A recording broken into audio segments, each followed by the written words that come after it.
ચોથા મુદ્દાની વાત કરીએ તો પાલનપુર તાલુકામાં આવેલી એકલવ્ય મોડેલ રેસિડેન્શિયલ સ્કૂલમાં ફરી એકવાર ગંભીર બેદરકારી સામે આવી છે।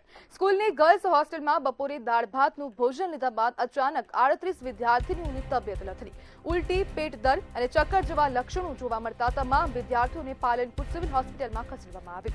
પહેલા 10 વિદ્યાર્થીનીઓમાં ફૂડ પોઈઝનિંગના લક્ષણો જણાયા, ત્યારબાદ એક પછી એક વધુ વિદ્યાર્થીનીઓ અસરગ્રસ્ત બનતા સંખ્યા 38 સુધી પહોંચી। જિલ્લા આરોગ્ય વિભાગે ભોજનના નમૂનાઓ તપાસ માટે લીધા છે। સ્કૂલ પ્રશાસને વાલીઓને જાણ ન કરી હોવાના આક્ષેપ કરાયા છે અને વાલીઓમાં ભારે રોષ છે। વાલીઓએ આક્ષેપ કર્યો છે કે સ્કૂલ પ્રશાસન મામલાને દબાવવાનો પ્રયાસ કરી રહ્યું છે અને કેમ વાલીઓને જાણ ન કરવામાં આવી। વારંવાર આ એકલવ્ય મોડેલ જે સ્કૂલ છે તે વારંવાર એવા વિવાદોમાં આવતી રહી છે। અગાઉ પણ આવા પ્રકારની ઘટના આ સ્કૂલમાં બની ચૂકી છે, છતાં પણ કોઈ પણ પ્રકારની કાર્યવાહી થતી નથી। આરોગ્ય વિભાગ સેમ્પલ લે છે, ખાલી માત્ર સેમ્પલ લેવામાં આવે છે, તે બાદ કોઈ પણ પ્રકારની કાર્યવાહી થતી નથી। જ્યારે સારવાર બાદ આ હાલ વિદ્યાર્થીઓની તબિયતમાં પણ સુધારો આવ્યો છે, જે બાદ આરોગ્ય વિભાગને પણ અપીલ કરવામાં આવી છે કે રેગ્યુલર ધોરણમાં આ જે હોસ્ટેલ છે તેના ભોજનના નમૂના લેવામાં આવે, મોનિટરિંગ કરવામાં આવે, તો પણ આરોગ્ય વિભાગ દ્વારા કોઈ પણ પ્રકારના પગલાં લેવાતા નથી। જ્યારે એકલવ્ય સ્કૂલમાં 600 થી વધારે વિદ્યાર્થીનીઓ રહે છે અને તેનાથી પણ વધારે સ્ટાફ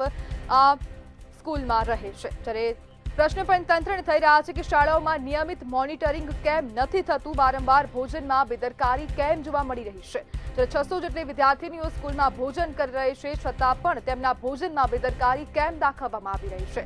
બાળકોને ફૂડ પોઈઝનિંગની અસર થઈ ગઈ છે, જવાબદારી કોની છે તેને લઈને પણ અનેક પ્રશ્નો ઉભા થઈ રહ્યા છે અને પ્રશાસનનું કહેવું છે અને તંત્રનું કહેવું છે અને જે સ્કૂલના જે પ્રશાસન છે, સંચાલકો છે, તેમનું કહેવું છે કે સામાન્ય લક્ષણો જોવા મળ્યા છે, મોટી કોઈ વાત નથી, તેવા પ્રકારના નિવેદન પણ સામે આવ્યા છે।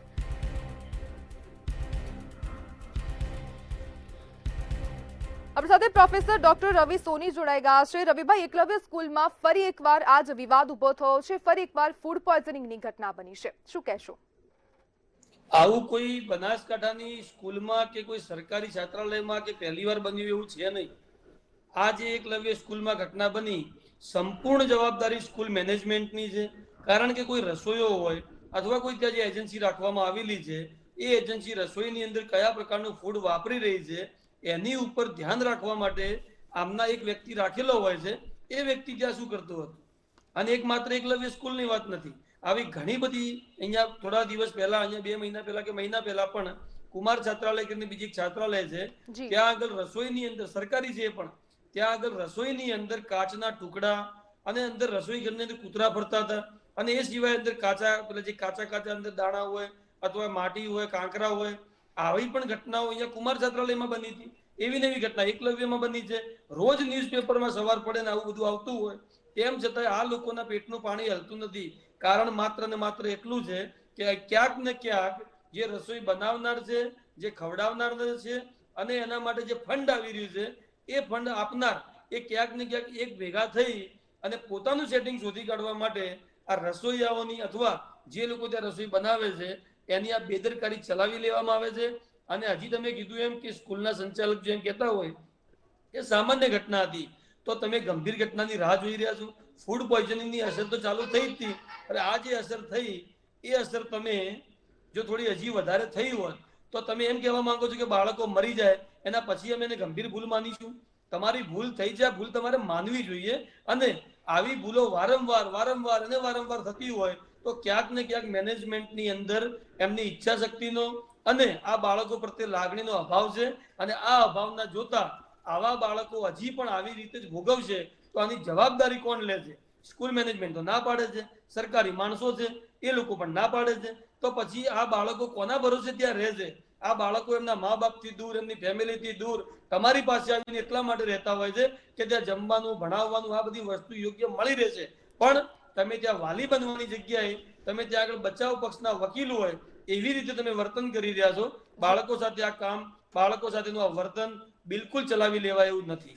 રવિભાઈ, વાલીઓનો આક્ષેપ છે કે વાલીઓને સમયસર જાણ નથી કરે અને હાલની તારીખમાં પણ, અત્યારના સમયમાં પણ વાલીઓને જાણ નથી કરે, તો શું મામલો દબાવવાનો પ્રયાસ છે?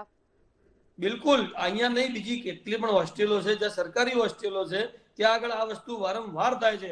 છોકરાઓની જાગૃતતાને કારણે વાતો બહાર આવતી હોય છે, બાકી એવી ઘણી બાબતો છે કે જે આ ત્યાંના જે પણ લોકો મેનેજમેન્ટ છે એ લોકો બહાર લાવવા દેવા માંગતા જ નથી। કારણ કે એમાં બધું સુખ શાંતિથી સારું ચાલે છે, તેરી બી ચૂપ મેરી બી ચૂપ કરી અને બાળકોને ગમે તે પ્રકારનું જમવાનું જમાડી, આ તો ફૂડ પોઈઝનિંગ થયું એટલે બહાર આવ્યું, બાકી ફૂડ પોઈઝનિંગ ન થયું હોય તો બાળકોને તમે મેનુ પ્રમાણે જમાડો છો. સરકારે તમને જે મેનુ નક્કી કર્યું છે એ ભાવ પ્રમાણે રસોઈયા રસોઈ બનાવે છે.